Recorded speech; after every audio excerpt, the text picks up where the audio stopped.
Perang antara pasukan militer Rusia dengan Ukraina hingga Minggu 30 Oktober 2022 terhitung telah berlangsung 249 hari lamanya. Konflik yang terjadi di antara negara bertetangga tersebut hingga kini terus berlanjut dan belum terlihat tanda-tanda untuk segera berakhir. Baku serang juga makin memanas. Terbaru beredar sebuah rekaman di Telegram pada Sabtu 29 Oktober yang memperlihatkan ledakan dahsyat pada posisi militer Rusia. Dalam keterangan unggahan disebutkan ledakan amunisi dan tank Rusia. Kamera drone merekam detik-detik serangan yang diduga berasal dari militer Ukraina berdatangan. Namun tidak dijelaskan lokasi penyerangan tersebut. Kendati demikian, rekamannya telah menuai berbagai komentar dari warganet.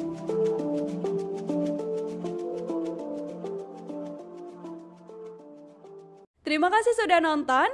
Jangan lupa like, subscribe, dan share ya.